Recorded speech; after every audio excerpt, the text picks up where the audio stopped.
Bismillahirrahmanirrahim. Assalamualaikum warahmatullahi wabarakatuh. Alhamdulillah, wassalatu wassalamu ala rasulillah wa ala alihi wa sahbihi wa mawala. Wala hawla wala quwwata illa billah. Asyhadu an la ilaha illallah wa asyhadu anna Muhammadan abduhu wa rasuluhu sallallahu alaihi wasallam. La nabiyya wa la rasul. Yang terhormat Kepala SMK Negeri 3 Payakumbuh, yang sama-sama kita hormati Bapak Ibu unsur pimpinan. Selanjutnya, Bapak Ibu CGP Angkatan 11 SMK Negeri 3 Payakumbuh. Selanjutnya, Bapak Ibu SMK Negeri 3 Payakumbuh. Segala puji bagi Allah semesta alam yang telah melimpahkan nikmat dan rahmatnya kepada kita semua, sehingga kita masih bisa melangkahkan kaki menuju Allah ini. Salawat beriringan salam tak lupa pula kita sampaikan kepada arwah junjungan alam suri tauladan kita, yakni Syahidul Anbiya wal Mursalin Sayyidina Muhammad sallallahu alaihi wasallam. Tanpa memperpanjang kata-kata mukadimah, langsung saja acara pertama mulai pada pagi hari ini. Acara pertama sambutan dari Kepala SMK Negeri 3 Payakumbuh kepada Ibu Dr. Wismani MR disilakan. Bismillahirrahmanirrahim. Assalamualaikum warahmatullahi wabarakatuh. Selamat pagi, menjelang siang para kita semuanya. Alhamdulillahirrahmanirrahim. Kembali kita bersyukur kehadirat Allah Subhanahu wa Ta'ala, di mana hari ini kita dipersamakan dengan dua kegiatan istimewa.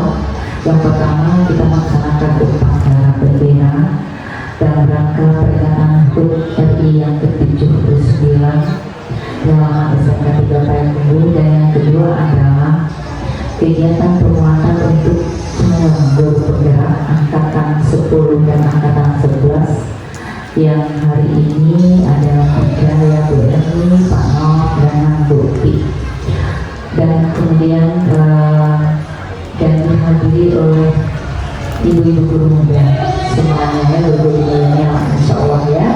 Kemudian selalu berbicara kalau kita sama-sama ampunan kepada junjungan kita Nabi besar Muhammad sallallahu alaihi wasallam. Yang kami hormati waktu kurikulum Pak Iwan Kaputra, terima kasih atas kehadirannya.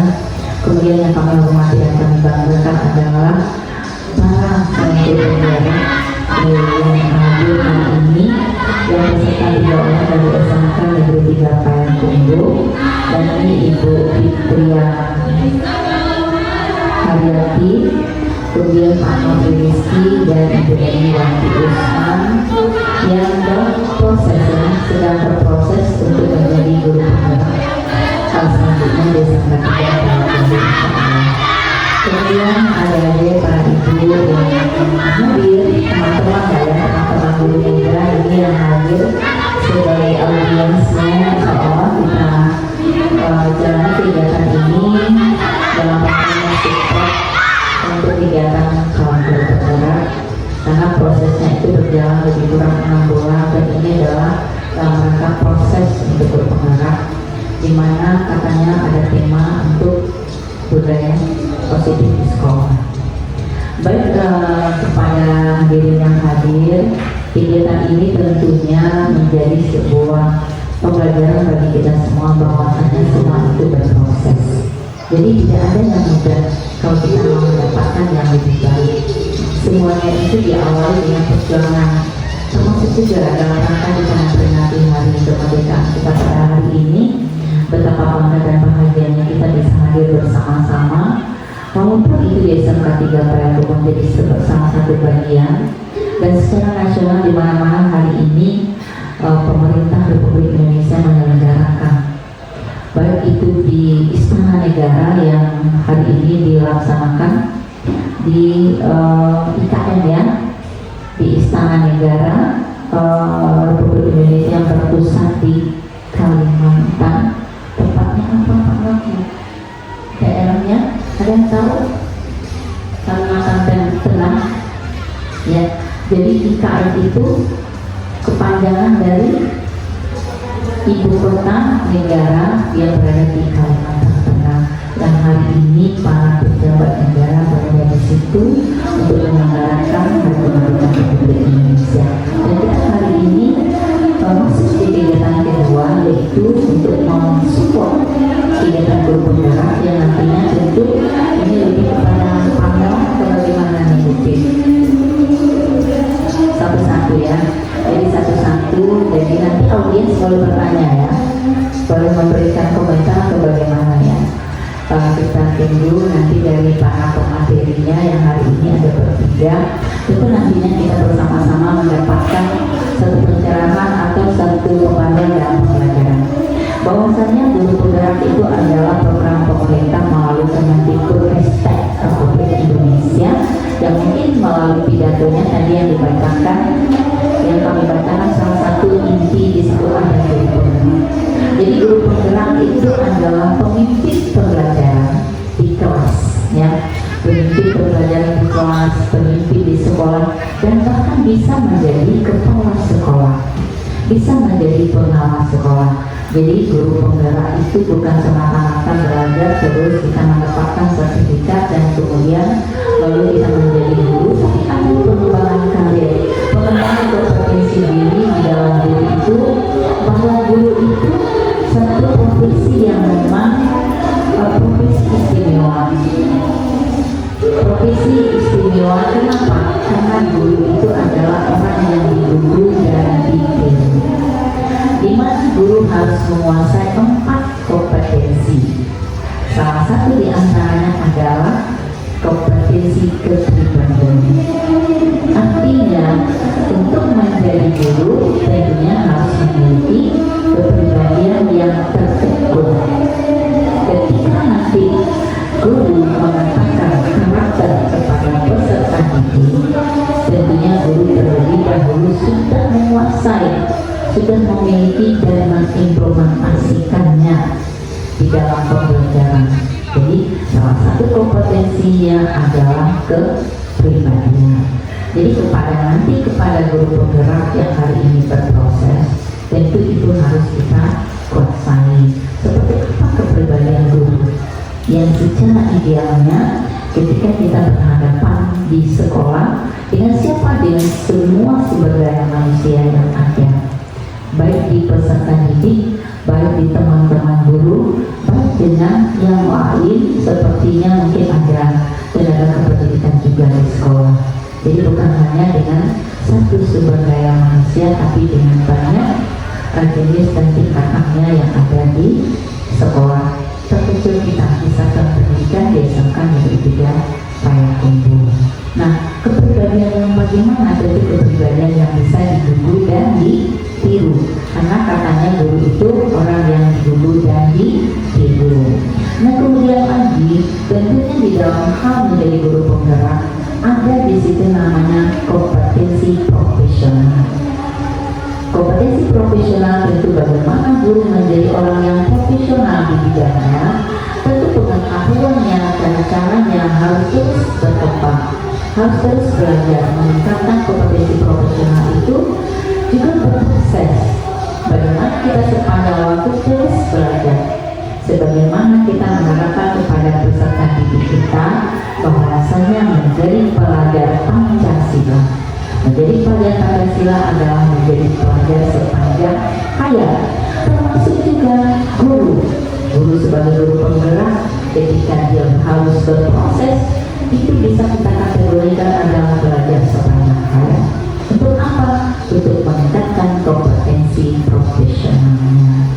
Kemudian di pada guru, bagaimana dia memiliki kompetensi sosial?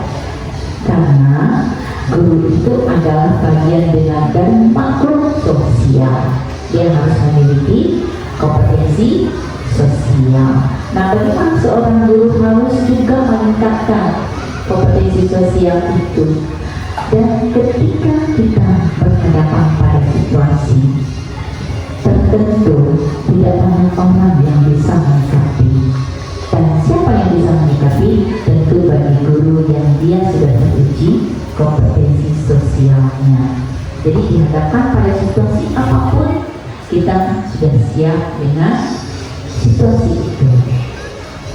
Nah, kemudian lalu guru harus menguasai kompetensi pedagogiknya. Jadi guru penggerak nanti banyak materi-materi yang mungkin bisa dipelajari dan menambah kompetensi di pedagogi. Bagaimana seorang guru itu berhadapan di kelas, bagaimana dia menyikapi situasi kelas, bagaimana penataan kelasnya, bagaimana dia bisa mengelola kelas dengan baik, karena guru berhadapan dengan peserta didik. Peserta didik itu datang dari beragam karakter, datang dari beragam perilaku, sehingga nantinya perilaku-perilaku yang kita harapkan tercapai, terarahkan melalui kompetensi pedagogik seorang guru. Nah, itu kiranya guru menjadi orang yang dibutuhkan dan ditiru. Menjadi guru harus passion kita. Menjadi guru tidak serta-merta itu karena situasi, karena kondisi, tapi menjadi guru itu adalah harus datang dari jiwa. Ketika itu tidak menjadi panggilan jiwa, tentu guru akan sulit bagaimana dia menjadi seorang guru profesional. Kenapa? Karena katanya guru karena situasi. Jadi tidak, ya, guru itu panggilan jiwa. Nah, mungkin melalui kegiatan guru penggerak yang hari ini 3 orang calon guru penggerak akan mempresentasikan materi-materi tentang bagaimana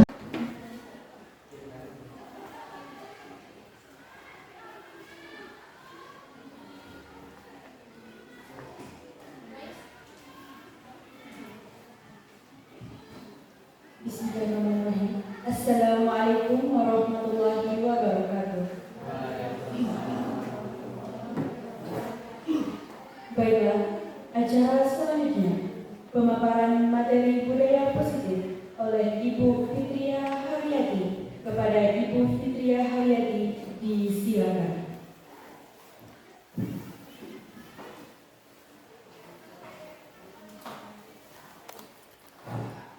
Assalamualaikum warahmatullahi wabarakatuh. Masih semangat Bapak Ibu? Masih. Baik. Puji syukur kehadiran Allah Subhanahu wa taala yang mana pada hari ini kita telah diberi kesempatan untuk dapat berkumpul di ruangan yang sangat nyaman ini dengan kegiatan itu diseminasi modul 1.1 budaya positif calon guru penggerak angkatan 11 SMK Negeri 3 Payakumbuh. Sebelum kita memulai kegiatan ini, sebaiknya kita semangat dulu ya Bapak Ibu ya. Tadi yang sudah disampaikan oleh Pak Noh itu tapuk santiam. Kalau saya nanti ketawa, caranya seperti ini.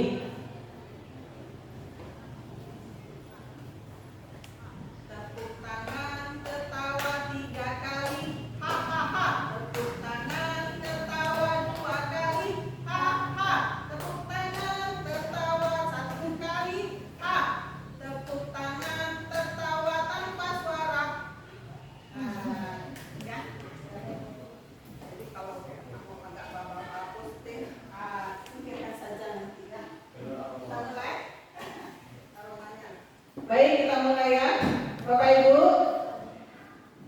Tepuk tangan, tertawa 3 kali, ha ha ha. Tepuk tangan, tertawa 2 kali, ha ha. Tepuk tangan, tertawa 1 kali, ha. Tepuk tangan, tertawa tanpa suara. Sudah konsentrasi. Baik, kita masuk ke kegiatan kita selanjutnya. Itu pemaparan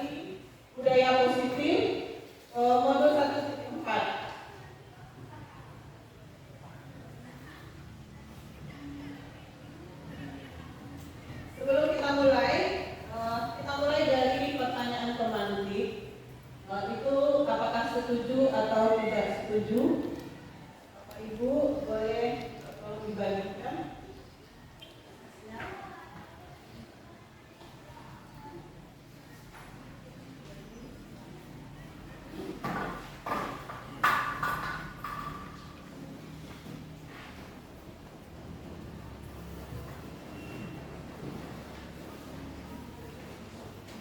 Sambil berjalan, pada kertas yang Bapak Ibu terima itu ada pertanyaan di sana.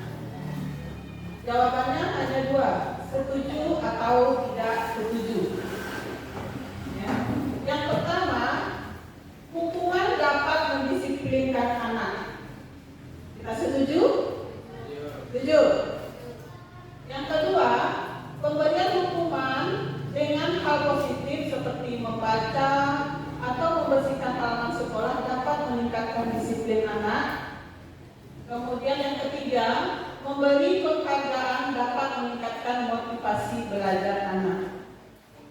Nah, silakan Bapak Ibu isi sesuai dengan keyakinannya masing-masing. Nanti setelah materi nanti kita lihat, oh ternyata ini bukan hukuman. Saya tidak setuju kalau ini merupakan sebuah hukuman.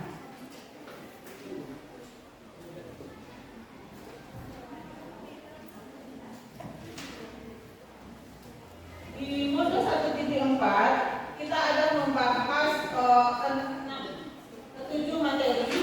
Yang pertama itu paradigma perubahan, yang kedua disiplin positif dan nilai kebajikan universal, yang ketiga kebutuhan dasar manusia, keempat motivasi, hukum, penghargaan dan restitusi, yang kelima keyakinan kelas, kemudian restitusi, 5 posisi kontrol, dan yang terakhir segitiga restitusi. Kita lihat paradigma perubahan. Kegiatan kita cobakan Bapak Ibu tangannya dicepalkan. Bapak Ibu dan teman akan melakukan kegiatan cobalah buka. Bapak Ibu adalah A, tugasnya adalah mengepalkan salah satu tangan. Coba Bapak Ibu bayangkan bahwa Bapak Ibu menyimpan sesuatu yang sangat berharga di dalam kepalan tangan Bapak Ibu. Bapak Ibu perlu menjaga benda tersebut sekuat tenaga karena begitu pentingnya untuk kehidupan Bapak Ibu. Tugas B atau rekan adalah mencoba dengan segala cara untuk membuka kepalan tangan Bapak Ibu. Teman B boleh membujuk, menghardik, mengintimidasi, memarahi, menggoda, menggelitik, bahkan menawari Bapak Ibu uang agar Bapak Ibu bersedia membuka kepalan tangan. Silakan Bapak Ibu. Nah, teman Bapak Ibu berusaha, ayolah bukalah. Nah, Bapak Ibu mau tidak membukanya di situ? Cobalah, bukalah. Nanti kasih nanti terakhir. Nah, kira-kira bagaimana? Karena kita di dalam kepalan tangan kita itu ada benda berharga yang kita pertahankan. Apa yang terjadi? Apakah Anda atau B membuka kepalan tangan Anda? Kira-kira Bapak Ibu gimana? Ini benda berharga. Apakah Bapak Ibu membuka kepalan tangannya? Tidak. Kenapa tidak? Karena mempertahankan barang berharga. Kemudian yang kedua, apakah Anda atau B menutup kepalan tangan Anda? Apakah Anda menutup kepalan tangan Anda? Iya. Kenapa? Karena kita memegang sesuatu yang sangat berharga. Dan yang terakhir, dalam kegiatan ini, sesungguhnya siapa yang memegang kendali atau kontrol untuk membuka atau menutup kepalan tangannya? Siapa yang memegang kontrol? Diri sendiri. Nah, hal baik yang diambil di sini, di dalam diri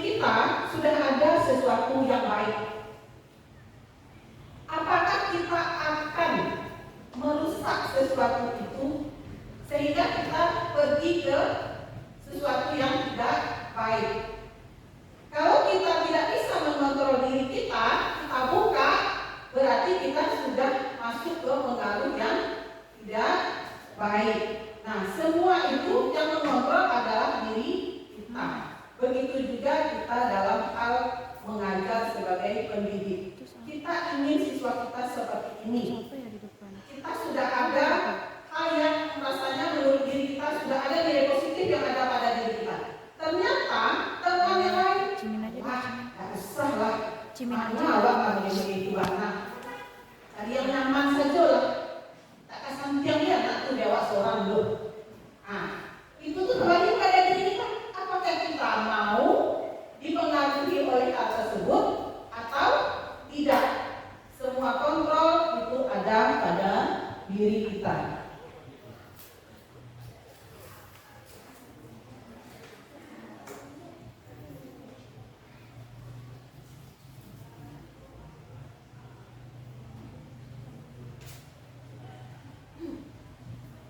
Kita lihat disiplin positif dan nilai-nilai kebajikan universal.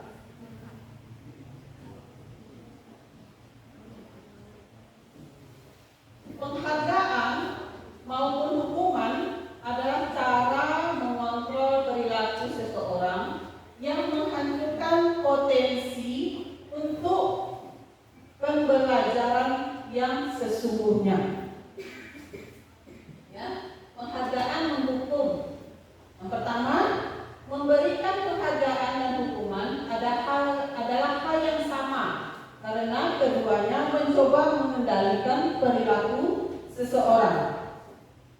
Sebab karena orang pada dasarnya tidak suka dikendalikan dalam jangka waktu lama, maka penghargaan akan terlihat sebagai hukuman. Yang ketiga, jika suatu penghargaan diharapkan namun Anda tidak mendapatkan, akan merasa dihukum. Apa contohnya? Kita ingin melakukan perubahan, tetapi ternyata tidak ada penghargaan yang kita dapatkan. Pada akhirnya kalau kita mengharapkan hal yang demikian, oh percuma saja juga aku awak belum beriku, kan seperti itu. Biar tak perlulah itu kita lakukan. Pada akhirnya karena kita mengharapkan sesuatu untuk hak yang positif yang ingin kita kembangkan, pada akhirnya karena tidak mendapatkan penghargaan tersebut, kita merasa itu sia-sia kita lakukan. Kemudian apa beda hukuman dan konsekuensi? Kita lihat, hukuman bersifat satu arah dari pihak guru yang memberikan dan murid hanya menerima suatu hukuman tanpa melalui suatu kesepakatan. Atau pengarahan dari pihak guru baik sebelum atau sesudahnya, hukuman yang diberikan bisa berupa hukuman fisik maupun psikis. Seperti tadi sudah dicontohkan oleh Pak Dok. Hei, kamu tidak memakai sepatu hitam. Buka sepatu kamu, silakan kamu nyeker hari ini. Itu hukuman. Karena datangnya hanya dari guru, bukan karena kesepakatan. Ya. Apalagi kamu buka jaket. Kan gitu. Tidak ada yang bawa jaket ke dalam gerbang sekolah. Kalau kamu bawa jaket ke gerbang sekolah, maka jaketnya saya sita. Itu berupa hukuman langsung, karena kita kesepakatannya belum ada dengan siswa. Kemudian ada lagi namanya konsekuensi. Sementara disiplin dalam bentuk konsekuensi sudah terencana atau sudah disepakati. Kemudian sudah dibahas dan disetujui oleh murid dan guru. Ananda, kita sudah sepakat bahwa kalau kita ke sekolah memakai sepatu hitam. Sepakat kita ya? Iya Pak, kan seperti itu. Nah, kalau seandainya Ananda tidak mematuhi peraturan, Ananda langgar aturan kita memakai sepatu hitam, kira-kira apa yang bisa kita, apa yang harus Ananda terima? Kan nanti itu sepakat tuh, Bu, nggak usah Bu diri kembali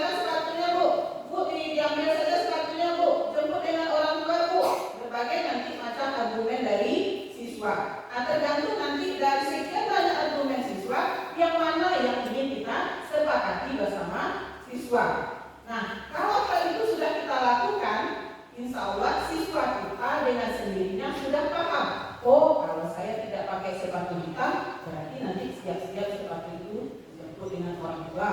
Hanya itu yang kita sepakati. Oh, kalau seandainya saya tidak memakai sepatu hitam, berarti saya harus nyeker seharian. Kalau kita sudah sepakat, karena siswa harus menerima apa konsekuensi dari apa yang dia langgar. Begitu ya, Bapak Ibu. Masih semangat? Masih? Nah. Berikutnya ada di kertas Bapak Ibu semua. Coba kita lihat. Tindakan guru mencatat 100 kali di dalam buku kalimat saya tidak akan terlambat lagi karena terlambat ke sekolah, lari mengelilingi lapangan basket 2 kali. Kira-kira itu hukuman atau konsekuensi? Kemudian tulis saja nanti ya Bapak Ibu, nanti kita cocokkan jawabannya. Kira-kira cocok tidak jawaban kita dengan yang setelah kita pelajari nanti. Kemudian lari mengelilingi lapangan basket 2 kali karena terlambat satu di sekolah. Berdiri di depan kelas sambil mengangkat kaki 1 karena tidak bisa menjawab pertanyaan. Berikutnya, menggantikan kertas tugas teman yang telah dicoret-coret. Kira-kira itu hukuman atau konsekuensi. Berikutnya, membersihkan tumpahan air di meja tulis karena tersenggol pada saat belajar. Selanjutnya, murid diminta bertelanjang kaki sepanjang hari karena tidak menggunakan sepatu berwarna hitam sesuai peraturan sekolah. Terakhir, lari mengelilingi lapangan basket 2 kali karena terlambat 10 menit untuk pelajaran PJOK. Kira-kira mana yang hukuman, mana yang konsekuensi? Kita ingat tadi bahwa hukuman itu datangnya dari guru. Kalau konsekuensi berdasarkan dari kesepakatan kita bersama siswa.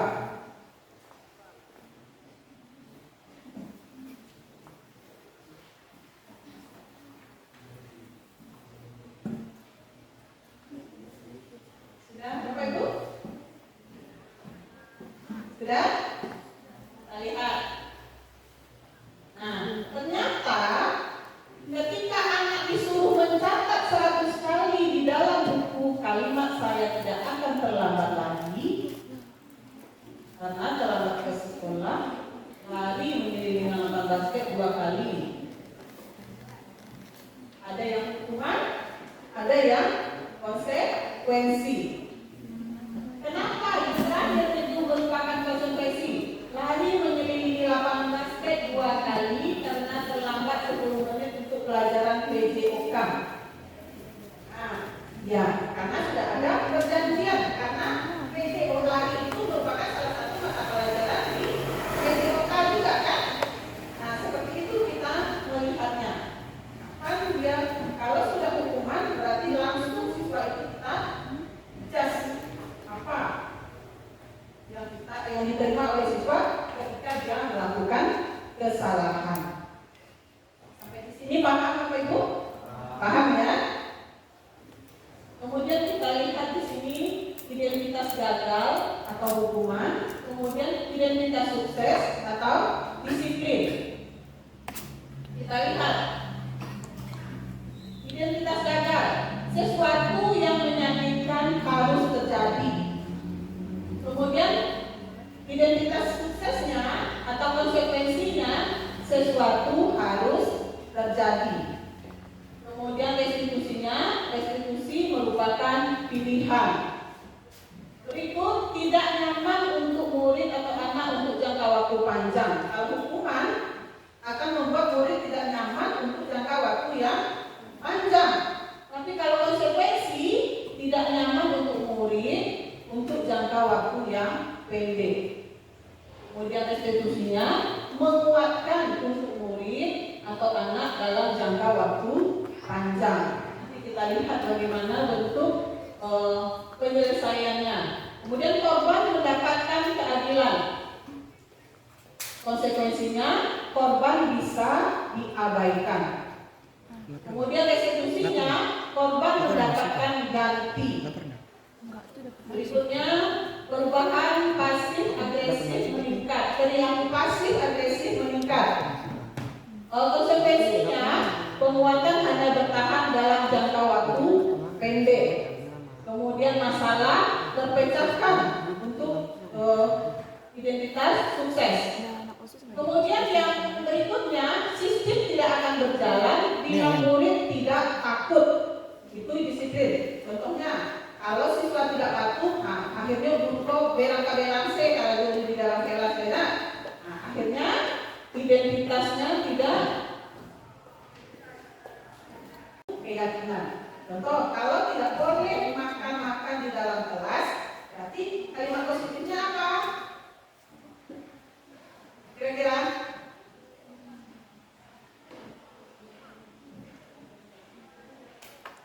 Jika lapar, makan, minta izin keluar untuk makan. Kemudian apa lagi? Tidak boleh memakai sepatu hitam. Sebaiknya, tidak boleh memakai sepatu putih. Sebaiknya memakai sepatu hitam. Tidak boleh menggunakan handphone pada saat jam pembelajaran berlangsung. Pada saat pembelajaran berlangsung, HP silent. Jadi kata-kata tidak tadi kita ganti dia dengan kalimat-kalimat yang positif sehingga tidak menjudge langsung ke permasalahan yang ada. Itu beda keyakinan kelas dengan kesepakatan kelas. Ya. Nah, kesepakatan kelas itu kan kita minta pada siswa pada awal kita pembelajaran berlangsung kan. Kita baru masuk nih di kelas itu tahun ajaran baru. Nah, kita kan memperkenalkan diri kepada siswa. Ananda, karena ini adalah pertemuan kita pertama kali, maka untuk kenyamanan kita belajar, untuk kelancaran proses pembelajaran kita, alangkah baiknya kita buat dulu kesepakatan. Kesepakatan dulu, dari kesepakatan barulah nanti keyakinan. Nah, maka siswa itu nanti akan mulai ragu mengungkapkan pendapatnya. Ayo, apa yang harus kita kesepakati? Bu, tidak boleh makan-makan dalam kelas, Bu. Bu, kalau tidak buat tugas, berarti nilainya di bawah KKM, Bu. Kan seperti itu. Kemudian apa lagi? Bu, kalau main handphone, Bu, tampuk saja HP-nya, Bu, sudah orang yang jatuh.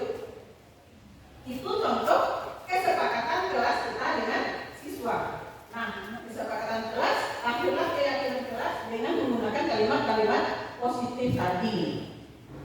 Ya, Bapak Ibu paham? Masih semangat? Masih? Masih. Terima kasih. Tepuk tangan dulu untuk kita semua. Nah, mengapa keyakinan kelas? Mengapa tidak peraturan kelas saja? Nah, terjawab di sini.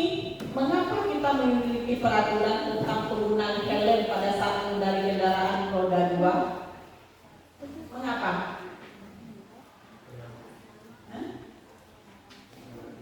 Karena kita yakin kalau kita pakai helm, jika nanti ada kecelakaan, paling tidak kita bisa terlindungi oleh helm. Nah, kita yakin, ya kan? Itu bukan kesepakatan pakai helm itu. Ayo, yang pakai sepeda motor kita sepakat ya, kita pakai helm. Kan tidak seperti itu kita. Kita sendiri yang meyakini. Kan karena kalau ada peraturan awak berarti itu sama jo kesepakatan baru. Kalau sudah yakin, kalau awak tak pakai helm, beko malam ibu, awak akan celaka. Itu yang dimaksud dengan keyakinan. Kemudian mengapa kita memiliki peraturan tentang penggunaan masker dan mencuci tangan setiap saat? Nah, waktu COVID dulu kita tanpa diminta kita pasti pakai masker, ya kan? Kenapa? Karena kita yakin kalau kita pakai masker setidaknya kita terhindar dari bahaya COVID. Kenapa kita? Kan kita tidak dipaksa untuk cuci tangan, nah kan? Memakai hand sanitizer. Kita itu hanya kesadaran dari kita sendiri karena kita yakin kalau pakai hand sanitizer setidaknya, kalau tidak setidaknya saya bisa terhindar dari bahaya COVID. Seperti itu bedanya keyakinan dengan peraturan. Saya lihat di sini peraturan kelas. Nah, di sini turunan yang peraturan kelas di awal, kemudian kita turunkan dia menjadi keyakinan kelas. Setelah menjadi keyakinan kelas, menjadi lingkungan yang positif. Tanpa disuruh, kita sudah tahu. Oh, kalau saya kata ini, berarti saya akan menerima konsekuensi. Ya. Kemudian dari lingkungan positif, menghadirkanlah budaya positif. Di dalam kelas itu sudah tahu saja. Oh, kalau makan-makan, sahur, pasirah, otomatis ketika pergantian jam, ketika masuk lokal itu sudah bersih. Karena mereka sudah yakin bahwa kesepakatan yang yakin bahwa peraturan yang sudah disepakati itu akan menunjukkan budaya yang positif, akan menjadi suatu kebiasaan nanti bagi siswa di dalam kelas. Berikutnya, di sini ada dua gambar, mana yang keyakinan kelas, mana yang kesepakatan kelas. Kira-kira datang tepat waktu mengucapkan salam. Kira-kira apakah itu kesepakatan atau keyakinan? Keyakinan ya. Kemudian kami guru dan murid yang saling menyayangi. Keyakinan kan? Karena tidak ada kalimat kata-kata yang negatif di situ. Semuanya sudah menggunakan kata-kata yang positif. Kami murid yang peduli dengan teman-teman. Ya. Kemudian tertib, kemudian aktif dalam pembelajaran. Kemudian lagi berdoa sebelum dan sesudah kegiatan. Nah, semuanya merupakan keyakinan kelas, tidak kesepakatan kelas lagi di situ. Karena kata-kata negatifnya tidak ada. Ya, Bapak Ibu ya. Sampai di sini paham? Mudah-mudahan Bapak Ibu nanti bisa menerapkan kepada siswa-siswanya di kelas. Atau mungkin sudah ada yang mulai? Sudah? Bapak Ibu kan sekarang awal pelajaran baru nih. Kita masuk baru berkenalan dengan siswa. Sudah ada yang menerapkan itu sebelum mulai pembelajaran? Sudah ya? Sudah. Mungkin hanya ternyata kalau ini kata-katanya masuk ke kesepakatan kelas. Kalau begini merupakan keyakinan. Ya Bapak Ibu seperti itu ya. Berikut masih ada di kertasnya lagi itu ada mana yang peraturan dan mana yang keyakinan. Selalu kembalikan buku ke tempatnya. Apakah itu keyakinan atau peraturan? Kemudian hadir di sekolah 15 menit sebelum pembelajaran dimulai. Dilarang mengganggu orang lain. Dilarang menggunakan narkoba. Dilarang melakukan kekerasan. Kemudian gunakan masker. Jangan berlari di kelas atau koridor. Kira-kira yang mana itu yang keyakinan kelas atau peraturan kelas?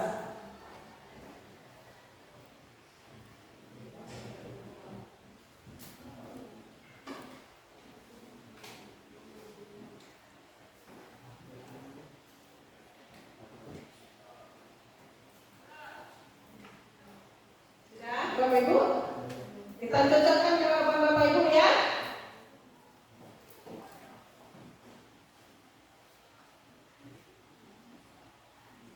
Selalu kembalikan buku ke tempatnya. Keyakinannya kelas adalah siswa bertanggung jawab. Dilarang mengganggu orang lain. Berarti keyakinan kelasnya siswa saling menghormati. Kemudian hadir di sekolah 15 menit sebelum pembelajaran dimulai. Menghormati orang lain dan berkomitmen. Kemudian dilarang melakukan kekerasan, berarti keselamatan dan menghargai orang lain. Kemudian dilarang menggunakan narkoba, berarti keyakinannya untuk kesehatan. Bergantian atau menunggu giliran, menghormati orang lain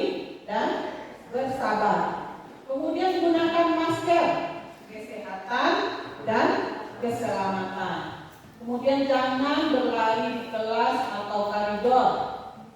Keselamatan dan keamanan. Nanti kalau berlari di koridor, mana tahu ada sesuatu yang menimpa kita.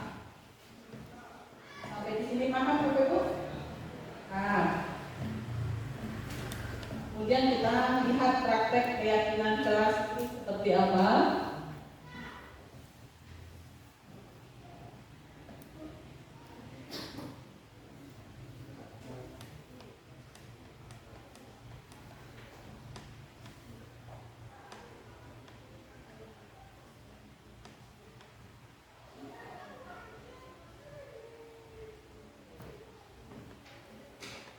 Nah, di sini guru pada awal pembelajaran berlangsung menyampaikan ke siswa, ayo anak-anak kita buat dulu kesepakatan kelas. Nah, setelah itu siswa mulailah dikasih oleh guru sticky note tuh. Kemudian siswa membuat apa saja keyakinan kelas yang ingin kesepakatan kelas yang ingin mereka sepakati. Kemudian siswa satu persatu menempelkan keyakinan kelas yang telah mereka buat.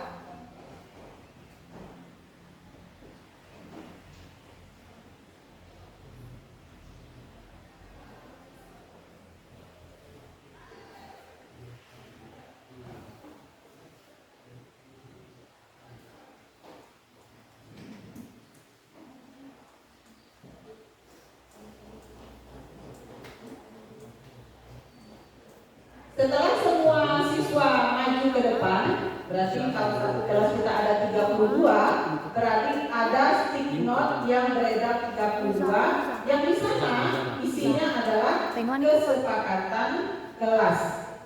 Ya, nanti mana kesepakatan kelas yang sama kita gabungkan. Dari itu nanti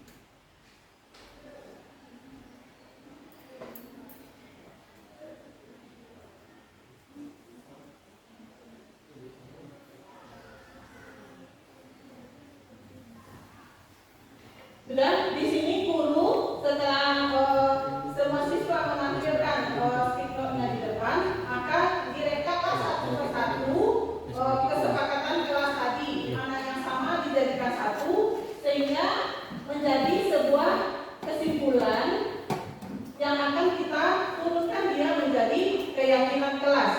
Kalau tadi ada di kesepakatan kelasnya tidak boleh terlambat datang ke sekolah, tidak boleh tidak membuat PR, tidak boleh memakai sepatu hitam, kita turunkan dia menjadi keyakinan kelas. Menggunakan sepatu hitam di sekolah. Kemudian apa lagi? Selalu mengerjakan tugas yang diberikan guru. Kemudian apa lagi? Datang tepat waktu.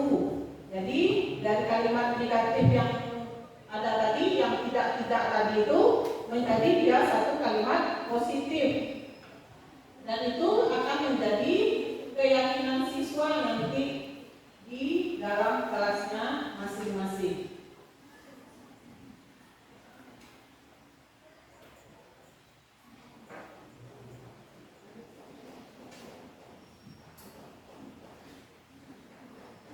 Dari sini paham Bapak Ibu? Langkah-langkah dalam membuat keyakinan kelas itu paham ya?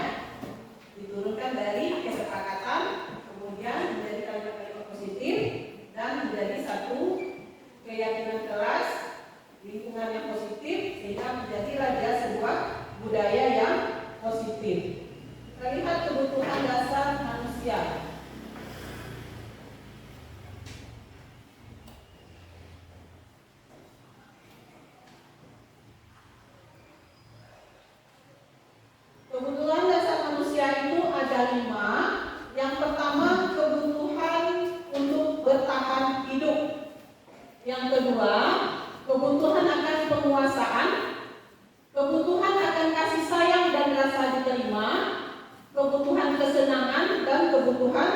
kebebasan.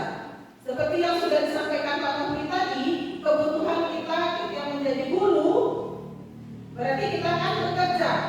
Kita bekerja berarti tujuan kita untuk memenuhi kebutuhan untuk bertahan hidup. Kalau kita tidak bekerja, dengan apa makanan akan kita beli? Dengan apa kebutuhan kita akan kita penuhi?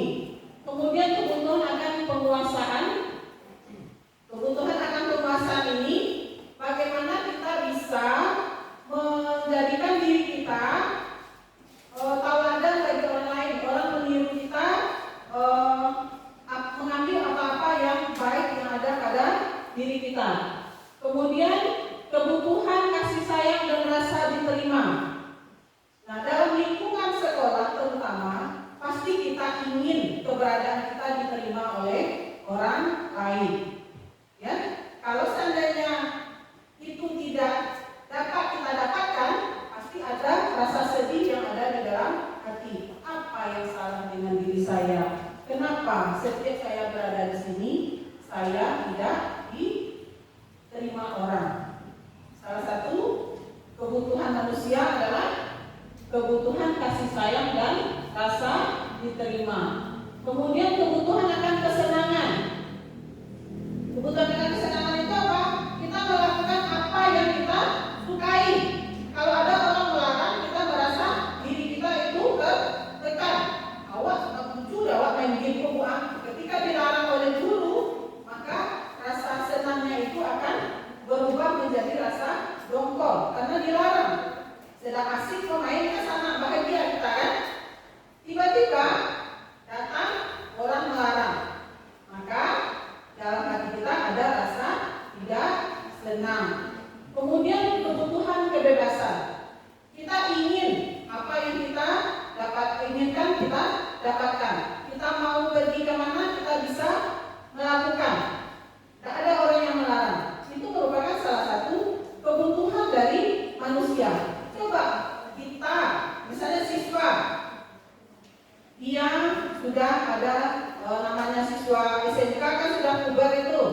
Jadi dia merasa dengan dia sudah punya pasangan dalam arti pacaran cita-cita monyetnya, ketika ada yang melarang, maka dia merasa kebebasannya itu terhambat.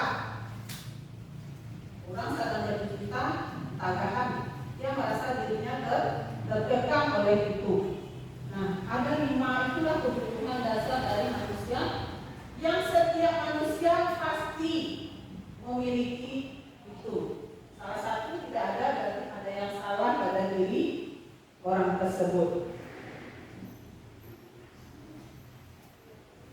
Selanjutnya, dunia berkualitas. Dunia berkualitas adalah tempat khusus dalam pikiran kita, tempat kita menyimpan gambaran representasi dari semua yang kita inginkan. Bisa berisi orang-orang, hal-hal dan apa saja yang terbaik dalam hidup kita dan membuat kita merasa bahagia dan terpenuhi kebutuhan dasar kita. Itu yang disebut dunia yang berkualitas. Kalau apa yang kita inginkan dapat dapatkan, bagaimana rasa hati kita, Bapak Ibu? Hampa, saya kan istilah orang hampa. Dunia aku hampa semua. Aku yang kita inginkan ada dapat anu. Nah, seperti itulah kebutuhan kita manusia. Apabila sudah terpenuhi 5 kebutuhan itu, maka kita menganggap dunia itu adalah dunia yang berkualitas. Kita lagi posisi kontrol. Melalui serangkaian riset dan berdasarkan data teori kontrol, Dr. William Glasser, dosen, berkesimpulan ada 5 posisi kontrol yang diterapkan seorang guru. Apa itu? Yang pertama, sebagai penghukum. Guru sebagai penghukum. Nah, guru sebagai penghukum, guru sebagai pembuat rasa bersalah, guru sebagai teman, guru sebagai pemantau, dan guru sebagai manajer. Kita lihat satu persatu. Guru sebagai penghukum itu seperti apa? Guru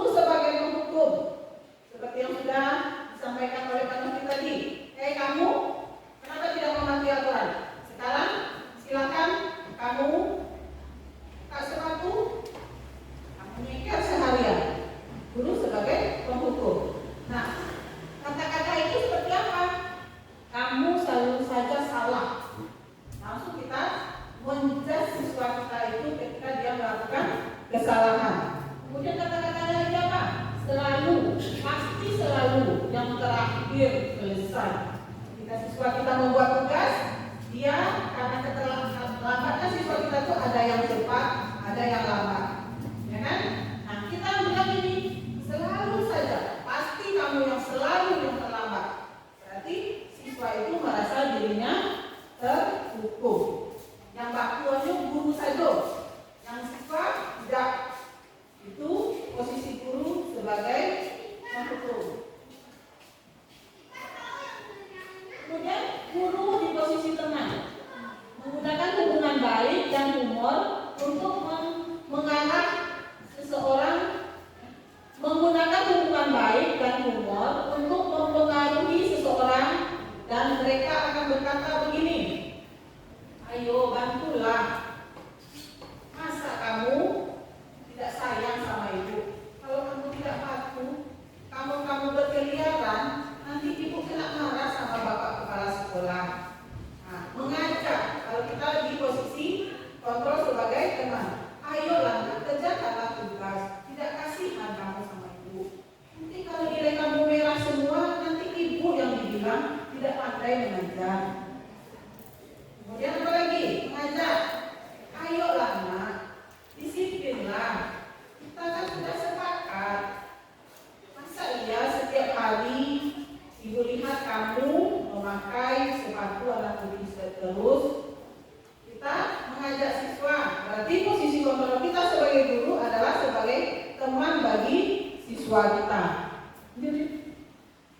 Kemudian guru sebagai pemantau. Seperti apa pertanyaannya? Kamu lihat peraturan sekolah kita seperti apa sih? Gitu. Apa yang telah kamu lakukan? Kemudian sanksi atau konsekuensinya apa kalau kamu melanggar aturan? Itu guru sebagai pemantau posisinya. Yang keempat, guru sebagai manajer. Nah, posisi ini adalah posisi yang diinginkan oleh semua guru. Ya, bagaimana kita bisa disenangi dalam menyelesaikan semua permasalahan siswa. Apa kata-kata yang bagus yang ada di situ, kata-kata positifnya? Apa yang kita yakini? Misal siswa mencontek ketika pembelajaran ujian berlangsung. Kita tanya, apa yang kamu kira-kira dengan kamu mencontek, apa keyakinan kelas yang telah kamu langgar? Misalnya siswa lagi terlambat, dengan kamu terlambat, apa keyakinan kelas yang sudah kita sepakati? Nah, siswa itu nanti akan menjawab dengan sendirinya, karena dia merasa dia sudah bukan dipojokkan, istilahnya bukan dijudge, dia bersalah. Di sini sebagai manajer kita berusaha menggali potensi siswa supaya dia mau berkata jujur. Kan sebagian anak awak kalau awak tanya, kenapa kamu terlambat nak? Ban bocor bu. Padahal sebenarnya ban motornya itu tidak bocor, karena memang sebenarnya itu memang dia untuk datang terlambat. Sudah yakin masa iya ban bocor? Begini latar kubuk ban gawat tuh. Lalu memang ada begi yang akan dibagi sebuah model ini. Bisa jadi seperti itu. Kita menggali supaya siswa itu mau berkata jujur. Posisi manajer itu adalah posisi guru yang sangat diidamkan. Ya, kalau saya mungkin yang pernah satu tim dengan saya itu tahu. Sebelum saya mengetahui hal ini, memang kita masih banyak kurangnya sebagai guru. Kita sering, kamu terlambat. Kita tidak pernah menggali kenapa siswa itu terlambat, ya kan? Kita selalu tidak mendengarkan keluhan siswa terlebih dahulu. Kemudian lagi ada pertanyaan-pertanyaan di sini. Saya kecewa dengan kamu. Kemudian siapa yang mengatakan? Membuat orang merasa bersalah. Kalau kita ungkapkan rasa kecewa sama kamu nak, ibu berharap tugas yang ibu berikan kamu kerjakan, tapi ternyata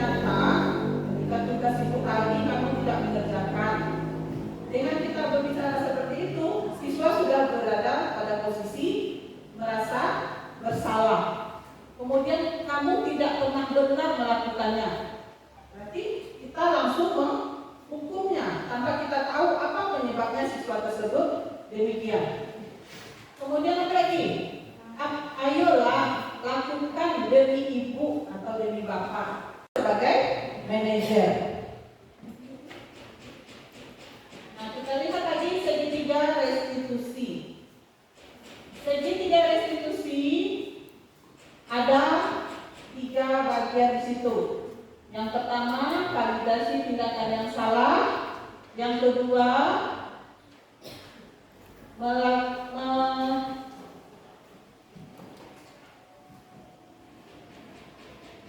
yang pertama validasi tindakan yang salah, yang kedua menstabilkan identitas, dan yang ketiga adalah menanyakan keyakinan kelas.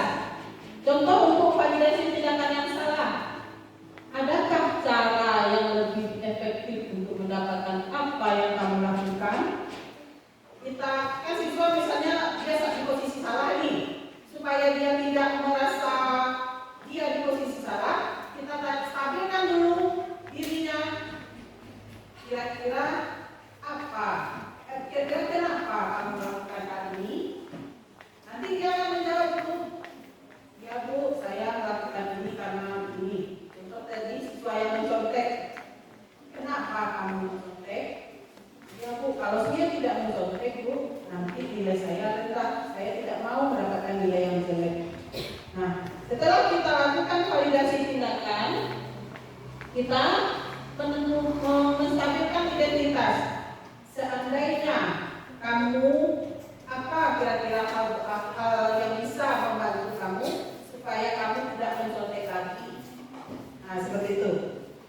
Apa yang bisa kamu lakukan supaya pada saat ujian berlangsung kamu tidak mencontek lagi?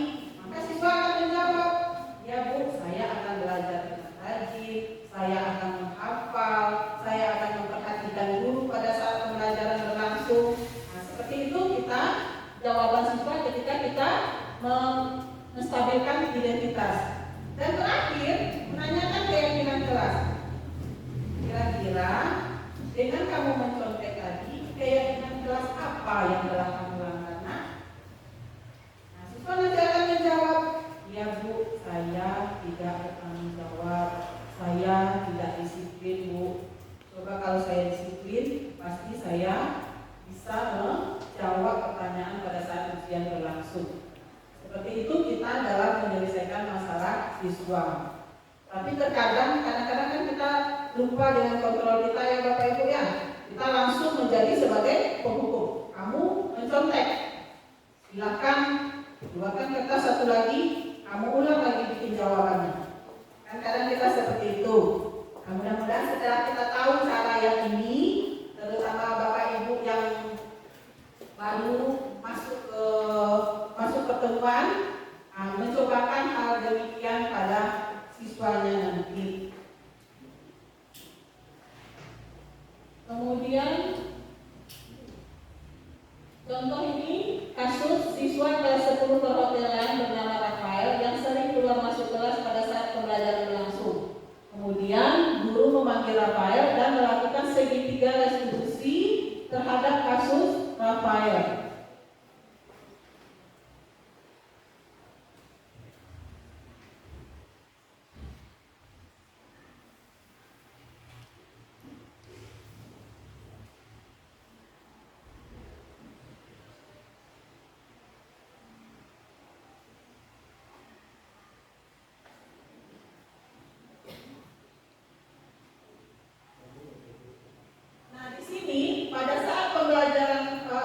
Jam istirahat berlangsung, guru memanggil siswa yang bernama Rafael. Kemudian Rafael dipersilakan masuk ke ruangan guru tersebut dan menanyakan Rafael itu kenapa dia pada saat pembelajaran berlangsung kerjanya keluar masuk saja. Ternyata setelah digali informasi, Rafael ini dia merasa bosan berada di dalam kelas. Kenapa? Karena belajar bahasa Indonesia Bu, saya tidak suka membaca. Saya bosan Bu, dan saya mengantuk. Seperti itu jawaban si Rafael. Kemudian guru menjawab, kenapa kamu lakukan itu? Ya kan? Kalau seandainya ibu juga pernah berada di posisi Rafael, ibu juga akan melakukan hal yang sama ketika merasa bosan dan mengantuk. Tapi alangkah lebih baik kalau pada saat pembelajaran berlangsung, Rafael tetap berada di dalam kelas dan tetap mengikuti pembelajaran. Seperti itu yang disarankan oleh guru tersebut. Kemudian siswa tersebut menjawab, kira-kira guru bertanya, kira-kira apa yang bisa membantu Rafael supaya Rafael bisa tetap berada di kelas dan mengikuti pembelajaran bahasa Indonesia. Nah, si Rafael menjawab, saya lebih suka dibacakan, Bu, sehingga saya bisa mendengarkan. Dari dengan mendengarkan itu saya merasa lebih menarik belajar bahasa Indonesia. Nah, guru mencarikan solusi. Baik, nanti pada saat pembelajaran bahasa Indonesia, ibu akan meminta salah satu temanmu untuk membacakannya dengan lantang sehingga kamu bisa mendengarkannya. Nah, si Rafael pun mereka berjanji, kira-kira ada lagi yang bisa dilakukan selain itu? Jawabnya, tidak, Bu, saya sudah dengan hal demikian saya sudah bisa mengikuti pembelajaran dengan baik. Nah, ditanya lagi sama si guru, kira-kira keyakinan kelas apa yang telah Rafael langgar dengan Rafael keluar masuk pada saat pembelajaran itu? Jawab sama Rafael, saya tidak disiplin, Bu, saya tidak menghormati guru. Nah, kira-kira Rafael nanti akan menjadi seperti apa? Saya ingin menjadi orang yang sukses, Bu. Kalau Rafael ingin menjadi anak yang sukses, apa yang bisa Rafael lakukan? Berjanji, Bu, tidak akan lagi keluar masuk pada saat pembelajaran langsung, berusaha untuk menghormati guru dan belajar dengan baik. Nah, seperti itu jawaban siswa pada saat kita praktekkan segitiga restitusinya. Bukan kita marahi siswa ketika dia di depan teman-temannya secara langsung, karena itu akan menimbulkan rasa malu, tidak percaya diri pada siswa tersebut.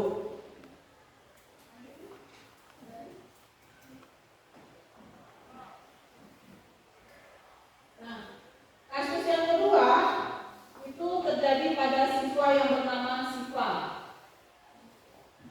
Siva pada saat ujian informatika dia mencontek pekerjaan temannya. Nah, si guru tahu Siva itu mencontek pekerjaan temannya. Pada saat jam istirahat berlangsung, Siva diminta oleh guru menemui guru di ruang majelis guru. Nah, datanglah si Siva tersebut, lalu guru menyelesaikan masalah Siva dengan praktek segitiga restitusi tadi. Yang pertama, memvalidasi tindakan, menanyakan kenapa Siva ini bisa sampai mencontek pekerjaan temannya. Setelah dapat jawabannya, kemudian membuat apa tadi Bapak Ibu? Sehingga yang pertama, menstabilkan, memvalidasi tindakan yang salah. Yang kedua,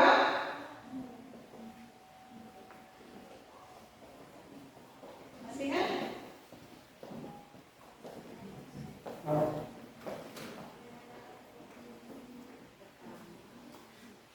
Menstabilkan, memvalidasi tindakan yang salah. Menstabilkan identitas. Kemudian ketika dia menstabilkan identitas, ketika Siva mencontek, kira-kira ketika Siva mencontek, apa penyebabnya Siva melakukan hal yang demikian? Maka si Siva akan menjawab, saya takut, Bu, nilai ujian saya jelek.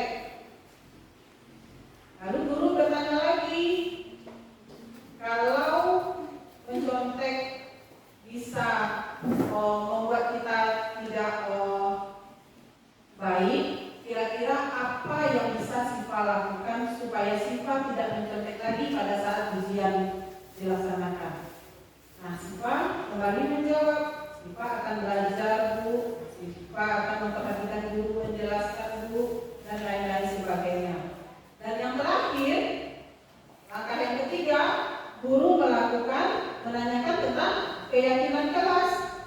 Kira-kira keyakinan kelas apa yang telah Siva anggap? Maka Siva menjawab apa? Yang pertama, Siva tidak jujur, Bu. Yang kedua, Siva tidak disiplin.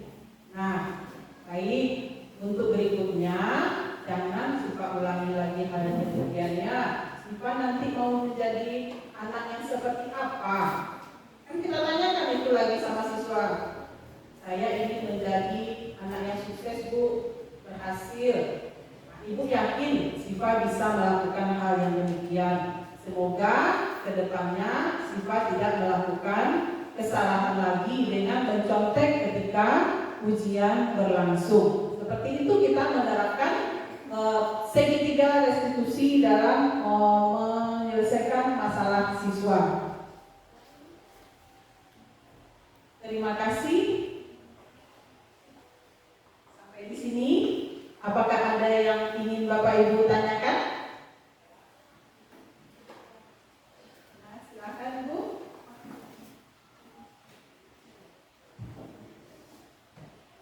Baik, perkenalkan nama saya Maisa. Saya mahasiswa PL dari STKIP dan dengan jurusan PKN. Jadi di sini saya juga mengajar PKN, gitu ya, Bu. Jadi dengan jurusan saya itu kan profil belajar Pancasila itu sudah identik dengan pelajaran PKN tentunya. Dan yang saya ingin tanyakan itu misalnya seorang anak itu kita beri pendekatan secara intensif atau mendalam kepada anak yang misalnya tadi contohnya seperti Pak Naftan yang terlambat kan, Bu. Jadi misalnya itu cuma bisa dilakukan untuk satu anak, tidak mungkin dilakukan untuk banyak anak gitu ya, Bu. Kalau misalnya kita menanyakan atau misalnya kita menanyakan kepada satu anak itu, tetapi nanti terdengar oleh seluruh temannya apa masalah dia yang dia hadapi sampai-sampai dia terlambat ke sekolah itu kan nanti sama kita hanya dengan mempermalukan anak gitu ya, Bu. Yang kedua ya ingin saya tanyakan ini, bagaimana caranya misalnya kita nih sebagai guru PL yang kurang paham terhadap metode-metode yang kita terapkan kepada anak tersebut. Kalau kita memaksa anak tersebut dia nurut tetapi dia dongkol gitu, Bu. Kalau tidak dipaksa dia tidak menghargai gitu, Bu. Bagaimana cara solusinya bagi kami itu untuk menghadapi permasalahan tersebut? Kalau misalnya kita membawakan cara yang lunak seperti kita ibaratnya bayar lembut-lembut lah anak itu tak mungkin sederhana diterapkan dalam kita. Tidak sederhana yang bisa mengerti apa yang kita sampaikan, tergantung situasi dan kondisi anaknya juga kan, Bu. Iya. Dan sekian dari saya, terima kasih kembali lagi kepada Ibu. Pertanyaan dari Ibu Maisa, pertanyaannya sangat bagus sekali. Kalau seandainya kita ada siswa yang terlambat, kita panggil dia langsung, tentu temannya mendengarkan kenapa dia terlambat, dan itu akan membuat dia malu. Nah, berdasarkan praktek segitiga restitusi tadi, di sanalah peran kita, siswa tersebut, ketika dia terlambat, kita persilahkan saja dia dulu bergabung dengan teman-temannya. Ya kan? Kemudian nanti ketika dia istirahat, kamu temui ibu ya. Nah seperti itu. Misalnya ada 5 siswa yang terlambat, nanti anak ibu yang 5 orang yang terlambat, nanti dia istirahat, temui ibu di kantor ya nak, ibu tunggu. Nah seperti itu kita. Nah di kantor itu, situlah kita nanti tanyakan apa penyebab dia terlambat, kenapa dia sampai begini.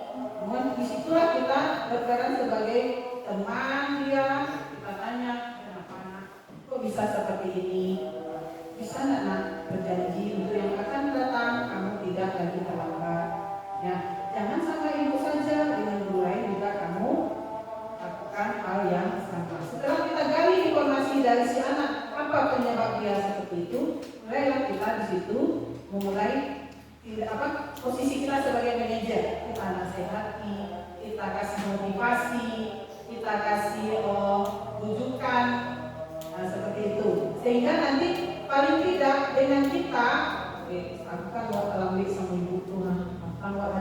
dianya ini anaknya dipanggil. Mudah-mudahan dengan praktek segitiga restitusi itu, dengan tidak mempermalukan siswa, siswa akan kembali ke budaya positif dia ini. Kemudian mengenai siswa yang tidak bisa kita layani satu persatu, tidak bisa kita layani dia satu persatu. Nah, siswa yang seperti ini, kalau tambahan sekali, 2 kali, enggak dulu. Yang ketiga kali, tidak dulu. Mungkin bisa kita terapkan peran kita sebagai teman. Ayolah. Kenapa? Ayolah, berubahlah. Tidak kasihan kamu sama ibu. Ibu sudah berusaha begini.